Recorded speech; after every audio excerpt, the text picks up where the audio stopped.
Para mí es un gozo, es un placer estar con ustedes esta mañana nuevamente, después de algún tiempo sin estar con ustedes y ver rostros muy amados y muy conocidos. Señor, en esta mañana te damos gracias por darnos el gozo, darnos el privilegio de estar juntos adorándote para ser edificados en tu palabra y para fortalecer el compañerismo. Te pedimos que nos bendigas, pedimos que nos edifiques en tu palabra, que nos exhortes y que nos consueles. Ayúdanos a crecer en tu gracia y en tu amor. Que tu palabra esta mañana hable a nuestros corazones, a nuestra mente y toque nuestra voluntad. Oramos en Cristo Jesús. Amén. Déjenme por aquí.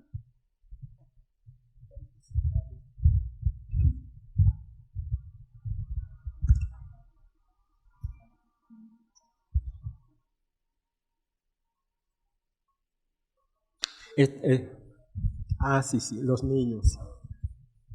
Bueno, estos 4 niños de adelante pueden también subir o se quedan allí. Mis hermanitos, hoy vamos a hablar acerca de la gracia agente de la salvación. Yo agradezco al pastor que la invitación que me extendió para compartir con ustedes esta mañana la palabra del Señor. En ocasión del advenimiento del mes de la Biblia, el pastor reverendo, licenciado y especialista Nicolás Duarte Anaya me ha solicitado que haga una especie de introducción a las actividades y efemérides que se van a celebrar por causa del mes de la Biblia, haciendo una exposición acerca de la salvación, teniendo en cuenta que 2 de los elementos que la constituyen forman parte de la Reforma Protestante. Cuando hablamos de salvación, hay 2 elementos que tienen que ver con la Reforma Protestante, y es la gracia y es la fe. Sola gratia y sola fidei, la sola fe. Por tanto, me dispongo a hacer una breve exposición acerca de la salvación, para lo cual voy a hacer uso de algunos conceptos, muchos de los cuales ustedes conocen, otros conceptos probablemente no conozcan.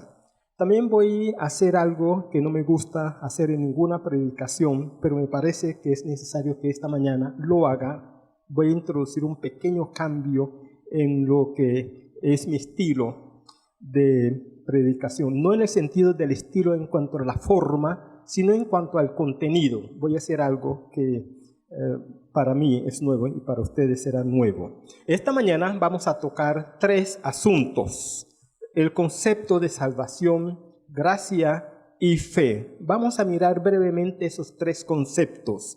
Luego hablaremos de la doctrina de la expiación. Y es aquí, justamente, donde voy a estar haciendo cosas que en una predicación normalmente no hago, y es hacer un recorrido por diferentes doctrinas que se han dado en la historia. Por lo menos 4 interpretaciones acerca de la expiación, 4 teorías que los padres de la iglesia formularon acerca de la expiación. Y el último tema es la doctrina de la salvación. Hay varios vocablos, pasemos al primero, que es el concepto de salvación, gracia y fe, y nos ubicaremos en el concepto de salvación. Hay varios vocablos que se asocian con el concepto de salvación. Uno le pregunta a un evangélico, y yo pudiera preguntarles a ustedes esta mañana, pero le pregunto, pero no espero respuesta. Para usted, ¿qué es salvación? Y probablemente la respuesta que se dé es no ir al infierno, sino ir al cielo. Ese es un concepto mucho más generalizado acerca de la salvación. Hay muchos conceptos acerca de la salvación. y hay varios vocablos en la Biblia que están asociados con la salvación.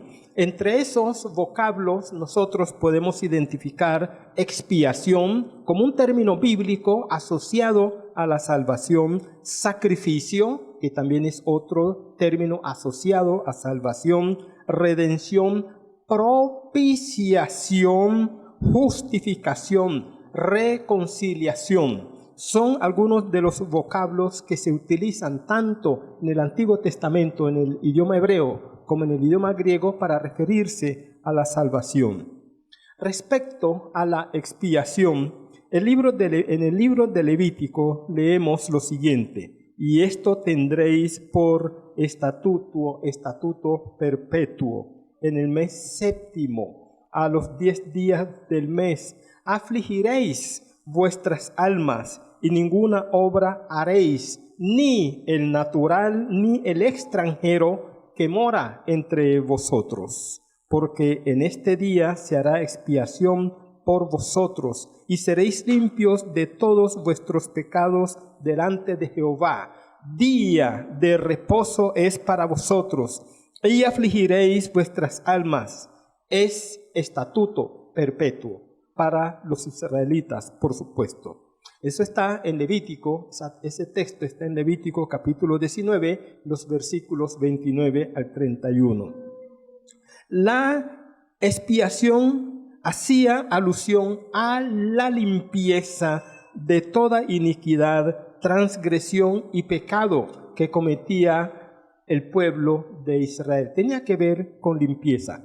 El vocablo, y escuche bien esto porque es importante para la comprensión del concepto expiación, el vocablo que se traduce expiación es kipurim. Kipurim. Kipurim significa reconciliación, significa expiación. El verbo del cual se desprende el sustantivo, que es el verbo kafar, que de ese verbo se desprende el sustantivo, significa cubrir, significa también reconciliar, aplacar y perdonar. Entonces, ¿qué es la expiación?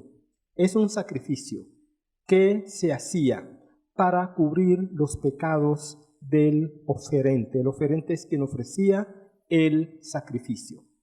El sacerdote acostumbraba a rociar algo de la sangre del cordero que iba a ser inmolado, rociaba la sangre, parte de la sangre en el oferente y la familia. Ese era un acto de cubrir. Se cubrían entonces con la sangre al ofensor, y de esa manera se estaba simbolizando el perdón, la expiación, y también daba la idea de que con ese sacrificio la ira de Dios se aplacaba. Y Dios, al aplacar su ira, entonces perdonaba al ofensor. La expiación es la cobertura, o es cubrir, el cubrimiento del hombre para que sus pecados sean perdonados. Era importante eso. El sacrificio del cordero cubría los pecados del ofensor, del pueblo ofensor, de la familia ofensora, del individuo que había ofendido a Dios. Era necesario el sacrificio para poder ser perdonado por parte de Yahvé, aquel que había ofendido a Dios. El vocablo salvación es la traducción del sustantivo sotería, cuyos significados son salvación, preservación, conservación, liberación, seguridad y felicidad. La palabra sotería, que es el término griego que se utiliza en el Nuevo Testamento para referirse a la salvación, tiene muchos significados. No solamente es el acto del perdón del pecado, dejar de ir al infierno para ir al cielo, sino que tiene otras connotaciones. Por supuesto que para nosotros el valor mayor de la salvación es no ir al infierno e ir al cielo, pero hay otros conceptos asociados con la salvación. Y esto entonces tiene que ver con la preservación. Dios nos preserva. Es importante que Dios nos preserve en su paz y que Dios nos preserve en su santidad. No solamente se trata de no ir al infierno, se trata de tener una vida totalmente transformada y preservada por Dios, una vida completamente diferente. Es necesario que nosotros seamos libres. Y Jesucristo dijo, y conoceréis la verdad, y la verdad os hará libres. Así que si el Hijo os libertare, seréis verdaderamente libres. Salvación también tiene que ver con la liberación. Hay personas, y hay muchas personas, muchos cristianos, que a pesar de haber entregado su vida a Cristo y son sinceros en su fe, tienen que arrastrar cadenas, tienen que arrastrar debilidades, pesos, y Jesucristo nos libera de eso. A veces hay una mente muy perturbada por pecados que hemos cometido en el pasado o tal vez cometemos en el presente, y eso perturba nuestra mente y perturba nuestras emociones. Nuestra vida emocional se ve perturbada por pecados. La salvación tiene que ver también con eso, con la liberación de esas perturbaciones. Es importante que usted entienda, hermanos, que cuando usted aceptó a Cristo, su nombre fue inscrito en el libro de la vida. Y usted ya no tiene el problema de ir al infierno. Entonces ese problema está resuelto. El Señor lo resolvió. No tiene que luchar contra eso o con eso. Ahora tiene que luchar por llevar una vida digna, una vida gozosa, una vida llena de paz, una vida de esperanza, una vida de reconciliación. Y en eso entonces debemos trabajar. Yo no tengo que preocuparme por ir al cielo o por ir al infierno. Eso ya está resuelto. Alguien lo resolvió y se llama Jesucristo. Ese problema para mí está resuelto. Ya no es mi problema. Ahora lo que yo tengo que trabajar es por llevar una vida libre, tranquila, gozosa, sosegada, una vida llena de paz. La salvación tiene que ver con la vida del individuo en su entorno. Cuando nosotros leemos el libro de Romanos capítulo 8, nos damos cuenta que la salvación tiene otra área de aplicación y es el ecosistema.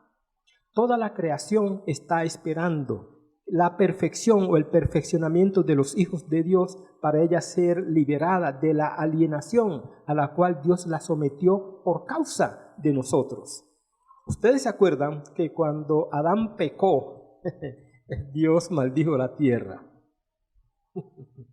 Adán peca y la tierra paga las consecuencias. Por supuesto, la raza humana pagó las consecuencias, pero Dios hizo que la tierra también pagara las consecuencias. Maldijo la tierra por causa del hombre, para que hubiera una especie de simbiosis entre hombre y naturaleza, para que hubiera una especie de armonía, de afinidad. Una creación en su estado de perfección no podía soportar a un hombre caído. Entonces Dios tuvo que participar a la creación de esa caída para que hubiera afinidad y el hombre, comillas, no fuera expulsado por la naturaleza de su seno. No sé si me estoy comunicando.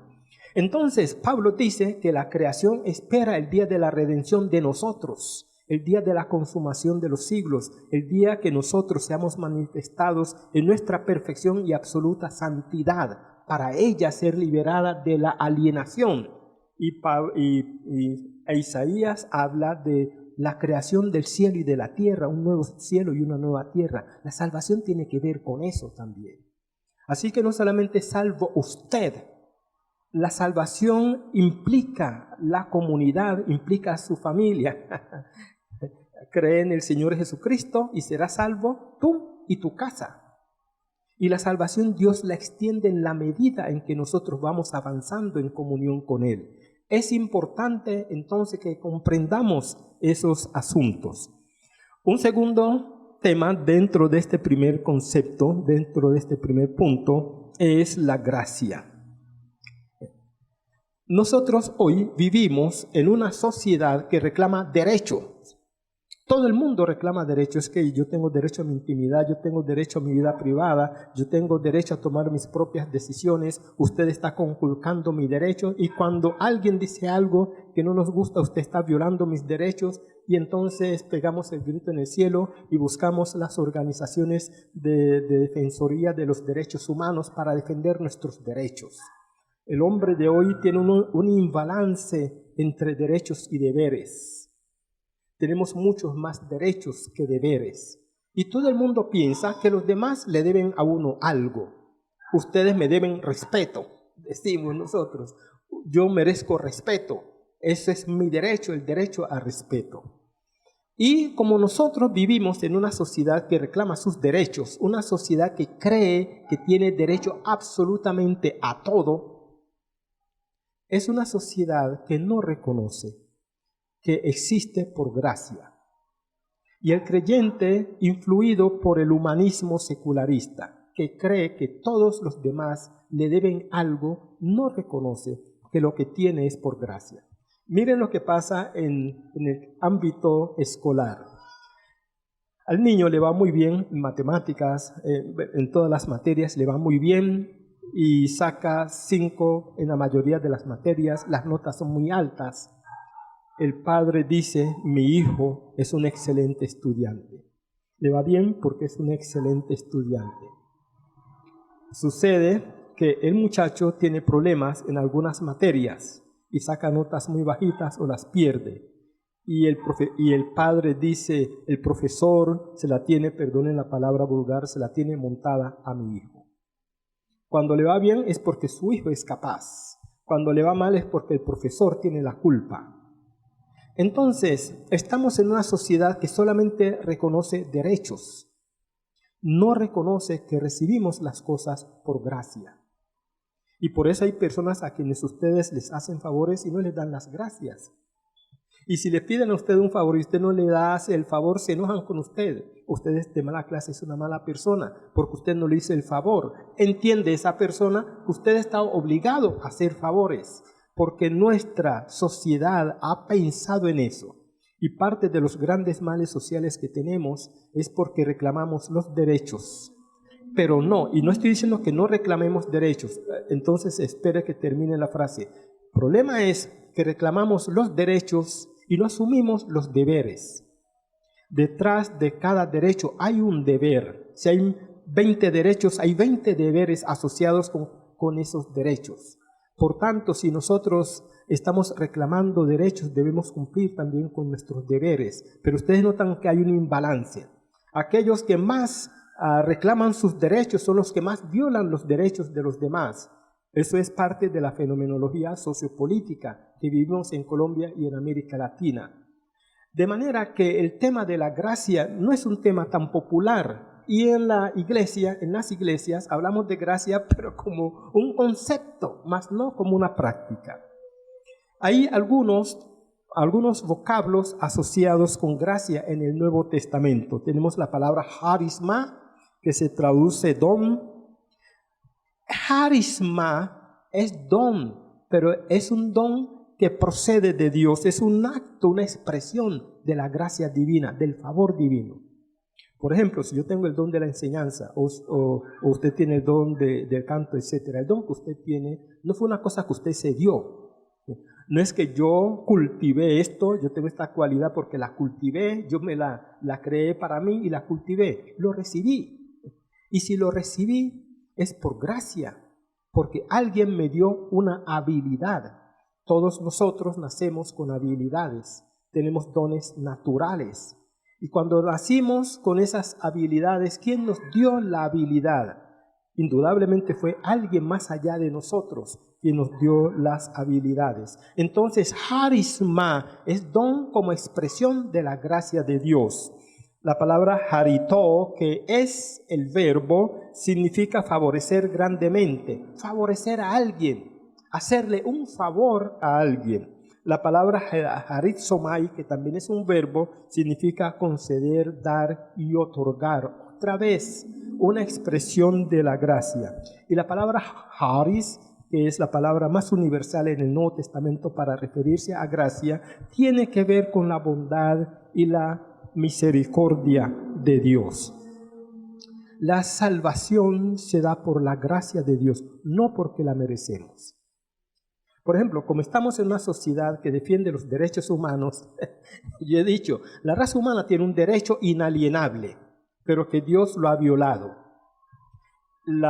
el derecho inalienable de la raza humana es el infierno. ¿Se acuerdan el texto? Por cuanto todos pecaron, están destituidos de la gloria de Dios. Ese es un derecho inalienable. Inalienable dice que no se puede perder, no se puede violar. Pero Dios, juntamente con ese decreto, emitió otro decreto aquí, nuestra abogada. Mas la paga del pecado es muerte, mas la dádiva de Dios es vida eterna en Cristo Jesús, Señor nuestro. Con ese nuevo decreto deroga el anterior. De manera que si bien nuestro derecho es el infierno, también el Señor nos concede otro derecho, el derecho al cielo, pero depende de las decisiones que nosotros tomamos. Importante es saber entonces que nosotros lo que tenemos lo recibimos por la gracia de Dios, no porque nosotros en sí lo merezcamos. Este asunto de la justicia por merecimiento que hoy se maneja en el mundo es un problema. Porque si nosotros decimos que cada cual debe recibir lo que merece, entonces un hombre feo merece una mujer fea. Perdónenme la forma tan burda como lo estoy diciendo. Un repapito merece a una mujer hermosa. Si hablamos de la justicia como merecimiento, darle a cada cual lo que merece, entonces, siguiendo esa lógica, ¿qué merece un pobre? Pobreza, entonces no se queje. Si usted es pobre, no se queje, porque eso es lo que usted merece, pobreza. Una persona iletrada que merece ignorancia, no se queje, eso es lo que usted merece. Una persona rica que merece riqueza, bueno, entonces la tiene. Dios no actúa, y la gracia no actúa por merecimiento, sino que actúa por gracia, por misericordia, por bondad. Y la salvación tiene que ver con eso. La salvación tiene que ver con nosotros estábamos muertos en nuestros delitos y pecados. Éramos necroi, éramos cadáveres. Éramos cadáveres andantes. Y Dios nos dio vida en Cristo, siendo nosotros cadáveres. Un muerto que necesita ser sepultado, sí o no. Pero que estos muertos, ¿qué recibieron estos muertos? Vida en lugar de sepultura, recibieron vida. Ustedes y yo recibimos vida. Es interesante e importante conocer esa faceta de la gracia y de la salvación. Y otro elemento que está inmerso aquí en esta trilogía es la fe. Es importante que sepamos que la expiación, que la salvación y que la gracia proceden de Dios. Sin ningún tipo de intervención humana, usted no hace nada para recibir la gracia y para recibir la salvación. Pero hay un tercer factor que sí va a depender de usted, y es la palabra fe. La palabra fe es muy importante en la Biblia porque sucede que cuando el Espíritu Santo está obrando en la vida, y escuche bien esto, está obrando en la vida, en el mundo y en el ser humano, el Espíritu Santo está trabajando y tratando con cadáveres. Una característica del cadáver, y usted lo sabe mucho mejor que yo porque todos hemos visto eso, una característica del cadáver es que está imposibilitado a responder a cualquier estímulo. Un cuerpo inerte no responde absolutamente a nada. Una piedra no responde absolutamente a nada. Y nosotros estábamos muertos en nuestros delitos y pecados. Entonces, el Espíritu Santo que trabaja en nosotros estaba trabajando con estos cadáveres. Y una de las primeras cosas que hizo para que estos cadáveres pudiéramos de alguna manera responder fue introducir en nosotros pistis.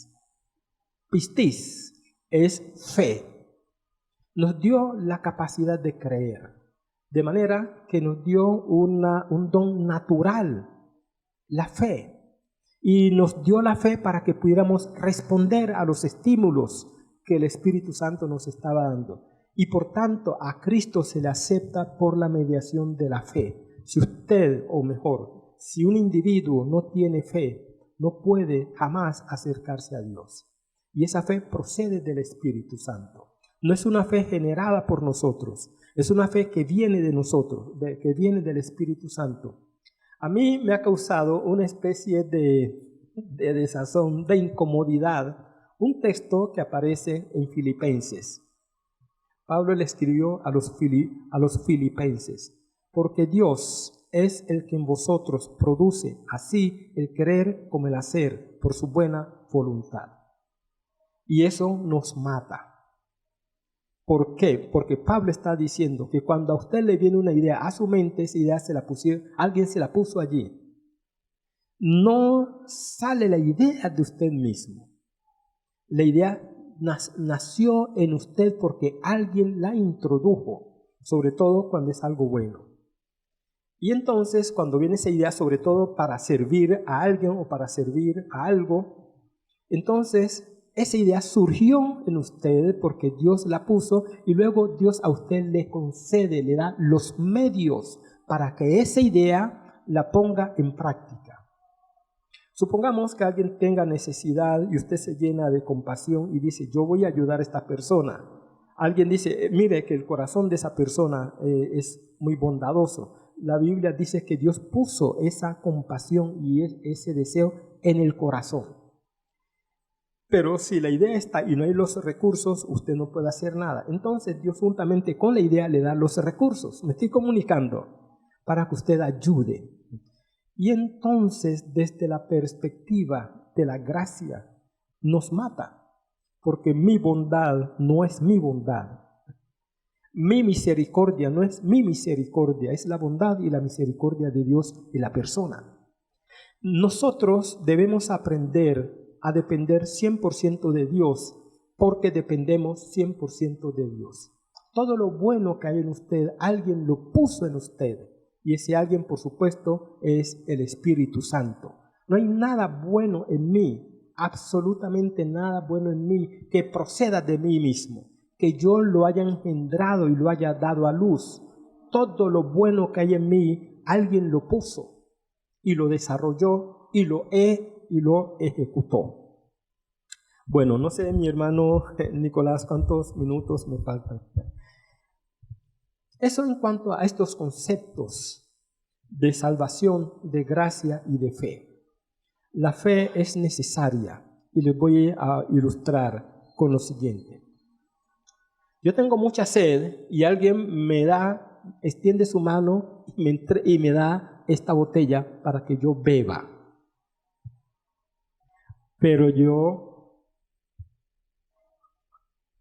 hago esto. Esa persona va más allá de su deber, toma la botella y la acerca a mi boca y yo hago esto. Pero esa persona acerca más la botella y me presiona y yo abro la boca.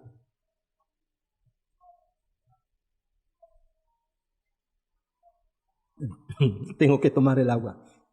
Pero la tengo en la boca y no tomo el agua. Y cuando la persona se descuida, yo boto el agua. Lo que quiero decir con esto es que cuando a nosotros nos ofrecen un regalo, tiene que haber una respuesta nuestra para recibir el regalo. Y esa es la responsabilidad de nosotros en el acto de la salvación. Pero noten ustedes lo que ha pasado.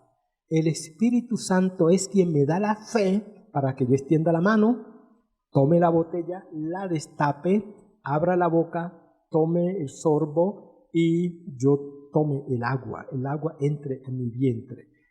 Ese es el acto de fe que el Espíritu Santo da en nosotros para que nosotros podamos recibir la salvación.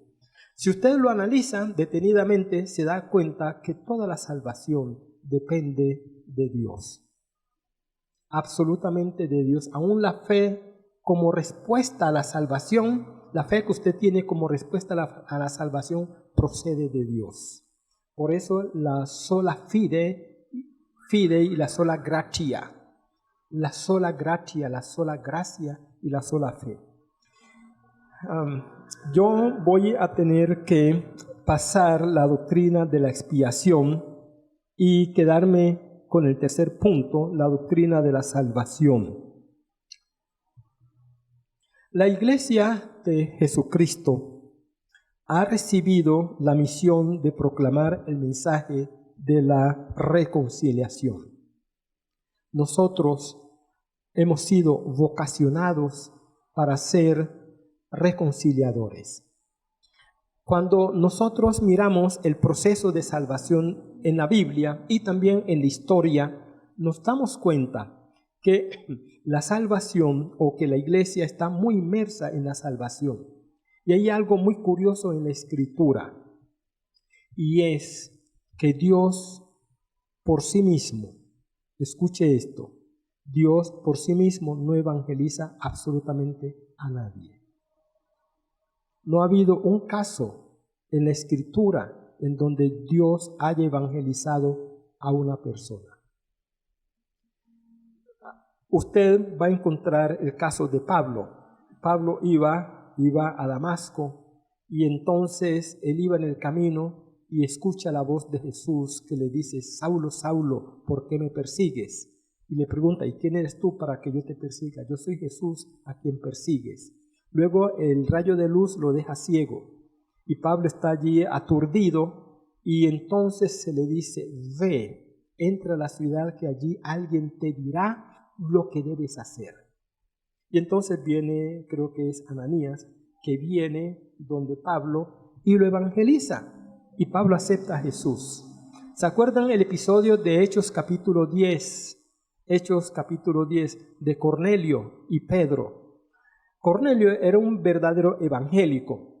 Era temeroso de Dios, daba limosna, oraba 3 veces al día. Uno dice, era más evangélico que cualquier evangélico corriente. Sin embargo, no era salvo. A pesar de esos atributos, no era salvo. Y Dios le dijo: manda a Jope a buscar a Pedro para que él te diga lo que debes hacer. Y Dios a la misma hora le habla a Pedro y le dice: van a venir por ti y ve a Cesarea con los que vienen por ti y háblale a este hombre del evangelio. ¿Por qué el Espíritu Santo no evangelizó ni a Pablo ni a Cornelio? ¿Y por qué nos encomendó a nosotros la labor evangelizadora? Esa es una responsabilidad eclesial. El Espíritu Santo no evangeliza a nadie en el sentido de comunicar la palabra. Lo hace a través de usted. El Espíritu Santo lo que hace es toma esas palabras torpes nuestras y la introduce en el corazón del oyente y en la mente y comienza a hacer el efecto. Pero Él, por economía divina, por diseño divino, Él nos ha encomendado a nosotros la proclamación del Evangelio. Pablo escribió a los hermanos de Corinto: de modo que si alguno está en Cristo, nueva criatura es. Las cosas viejas pasaron, he aquí todas son hechas nuevas. Y todo esto proviene de Dios, quien nos reconcilió consigo mismo por Cristo y nos dio el ministerio de la reconciliación. Que Dios estaba en Cristo reconciliando consigo al mundo, no tomándoles en cuenta a los hombres sus pecados, y nos encargó a nosotros la palabra de la reconciliación. Así que somos embajadores en nombre de Cristo. Como si Dios rogase por medio de nosotros, os rogamos en nombre de Cristo, reconciliaos con Dios. Nos ha encargado a nosotros la palabra de la reconciliación para que los hombres se reconcilien con Dios con la mediación nuestra. Esto ha llevado, esta instrumentalidad y centralidad de la iglesia en los procesos salvíficos ha llevado sobre todo a la iglesia católica a diseñar o a elaborar esta expresión que la voy a decir en latín como la iglesia lo dijo: extra ecclesiam nullis salutis. Extra ecclesiam nulli salutis. Y eso quiere decir, fuera de la iglesia no hay salvación. Es una doctrina eminentemente católica. Y permítanme, les muestro más o menos cómo y cuál es su procedencia. Tal vez el primero en formular tal doctrina, extra ecclesiam nulla salutis, tal vez el primero en formular esa doctrina fue el Papa Inocencio III, quien en el año 1208 1208, escribió, dijo: creemos de todo corazón y profesamos con nuestros labios una sola iglesia, no la de los herejes, sino la Santa Iglesia romana, católica y apostólica, fuera de la cual creemos que nadie puede salvarse. Así que nos tocaría, hermano, regresar a la Iglesia católica. Estamos perdidos en nuestros delitos y pecados. Esta misma doctrina fue ratificada por los papas Pío IV en el año 1564, Pío IX en el año 1854 y Pío X en el año 1863. El Papa Bonifacio VIII, en su bula Unam Santam, es una santa, en el año 1302 escribe, y escuchen esto: por imperativo de la fe, estamos obligados a creer y sostener que hay una Santa Iglesia católica y apostólica. Nosotros la creemos firmemente y abiertamente la confesamos. Fuera de ella no hay salvación ni remisión de los pecados. Por consiguiente, declaramos, afirmamos, definimos y pronunciamos que el someterse al romano pontífice es a toda criatura humana. Escuchen, el someterse al romano pontífice es a toda criatura humana, absolutamente necesario para la salvación. Si no se someten al sumo pontífice, ningún ser humano será salvo. Ahora, podemos entender también por qué Martín Lutero comienza a reaccionar y reacciona en su reforma. El Cuarto Concilio Lateranense, en el año 1215, en contra de los albigenses, define: y hay una sola iglesia universal de los fieles, fuera de la cual no se salva absolutamente nadie. El Concilio de Florencia, en el año 1442, reitera: la Iglesia romana cree firmemente, confiesa y predica que ninguno que esté fuera de la Iglesia católica, no solo pagano, sino aún judío o hereje o cismático, podrá alcanzar la vida eterna. Por el contrario, que irán al fuego eterno que está preparado para el diablo y sus ángeles, a menos que antes de morir sean agregados a ella, a la iglesia. Y que por muchas limosnas que haga, aunque derrame su sangre por Cristo, escuchen esto, aunque derrame su sangre por Cristo, nadie puede salvarse si no permaneciese en el seno y en la unidad de la iglesia católica. De esta manera, entonces, se asocia la salvación con una determinada iglesia o grupo eclesial. Jesucristo queda anulado. Jesucristo queda anulado completamente en esa doctrina. Fuera de la iglesia no hay salvación. Es la iglesia la que salva. Y se introduce a la iglesia por medio del bautismo. Por eso es necesario bautizar a los niños, de acuerdo con esa doctrina, para que desde niños ellos puedan ser incorporados a la iglesia. Nosotros debemos tener mucho cuidado con las cosas que decimos, si esas cosas que decimos van en contra de la palabra del Señor. Otro elemento que yo quiero mencionar aquí, y por eso yo les dije que iba a hacer una presentación un poco distinta por ciertas informaciones que quiero darles. La segunda declaración que quiero hacer es la siguiente: los jerarcas y teólogos de distintas confesiones han tratado de establecer el orden de la salvación, al cual han denominado Ordo Salutis. Ordo Salutis.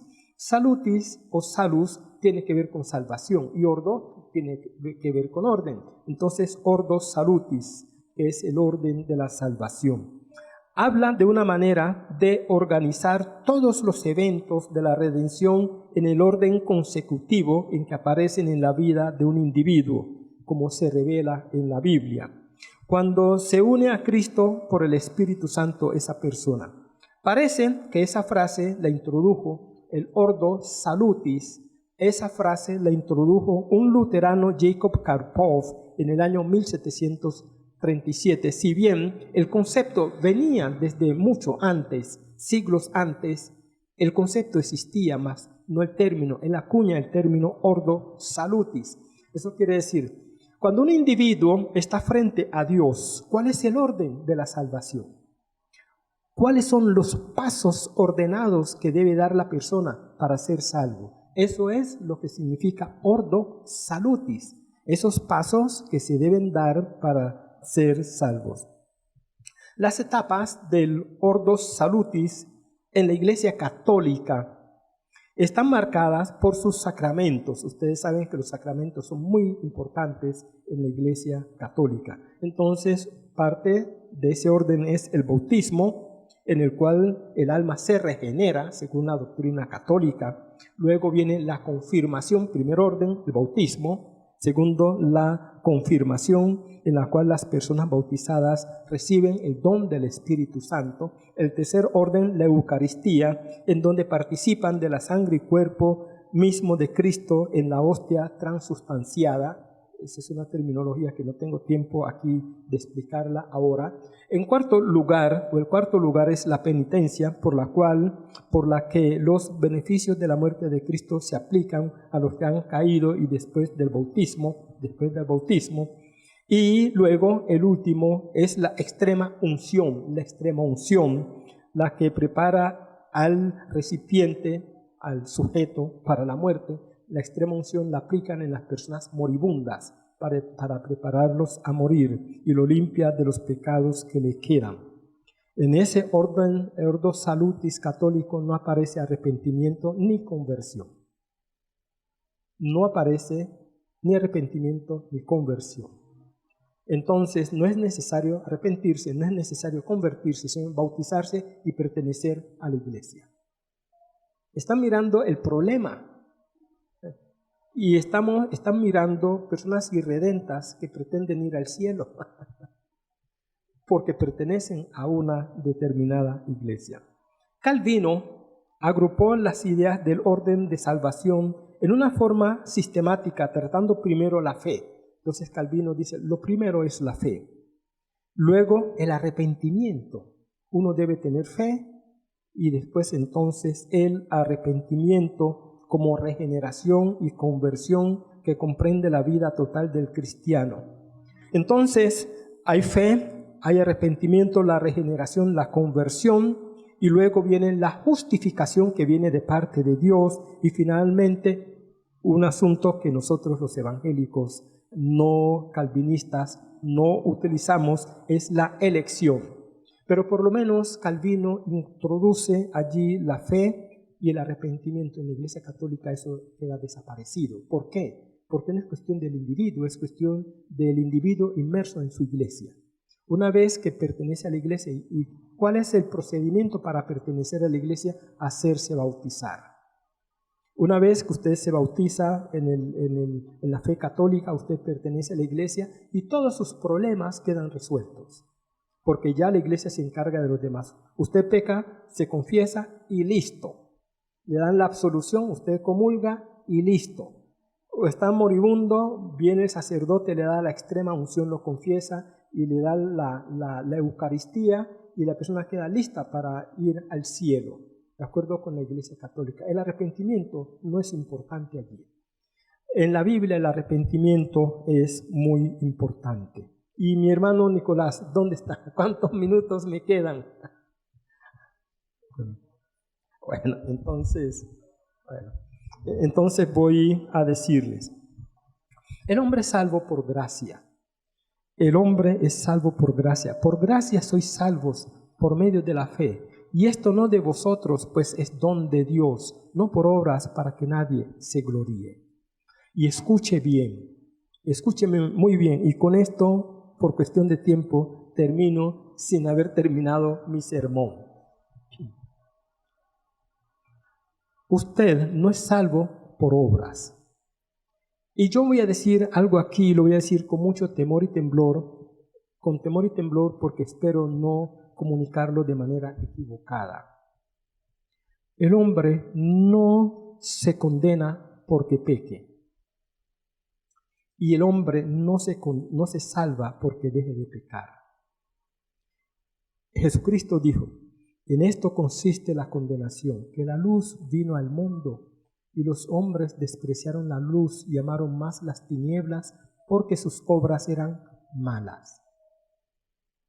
Y en esto consiste la vida eterna, que te conozcan a ti, el único Dios verdadero, y a Jesucristo a quien has enviado. Y Pablo, en su sermón allá en el Areópago, dijo, pero Dios, habiendo pasado por alto los tiempos de esta ignorancia, ahora manda a todos los hombres en todo lugar que se arrepientan, por cuanto ha establecido un día en el cual juzgará al mundo con justicia por aquel varón a quien designó, dando fe a todos con haberle levantado de los muertos. ¿Por qué se condena una persona? ¿Porque cometió un pecado? No. Porque rechazó a Cristo. Por eso la gente se está condenando, no porque cometió un pecado. Todos somos pecadores. Y justamente Cristo vino a resolver ese problema, el problema del pecado. Y las personas que rechazan a Cristo tienen un problema grave porque su problema de pecado no ha sido resuelto. Y como no ha sido resuelto y rechazaron a Cristo, por eso se condenan. ¿Por qué se salva la persona? Porque permitió que Cristo le resolviera el problema del pecado, aceptando a Cristo y sometiéndose a su señorío. Es importante eso. Entonces, en todo esto, ¿qué papel juegan las obras? Y con esto terminamos. Usted no es salvo porque usted haga obras. Usted es salvo. Y una vez que usted es salvo, mire lo que la Biblia dice, que Dios preparó de antemano estas buenas obras para que anduviésemos en ellas. Una vez que usted es salvo, tiene la obligación, tiene el deber de hacer buenas obras. Es una responsabilidad. Acuérdense, por sus frutos los conoceréis. Y acuérdense que la Biblia nos habla en Gálatas del fruto del Espíritu Santo, y en otros textos de la Biblia nos habla del fruto del Espíritu Santo en cuanto a obra ministerial se refiere. De manera que las obras son indispensables hacerlas para los que somos salvos. Los que somos salvos no podemos excusarnos en esto. No, nadie se salva por las obras. Y uno dice, eso no está en discusión. Sabemos que las obras no contribuyen a la salvación. El problema es que una vez que uno es salvo, Dios ha preparado una cantidad de cosas, de obras, para que nosotros las hagamos, justamente porque somos salvos. No para ser salvos, sino porque somos salvos.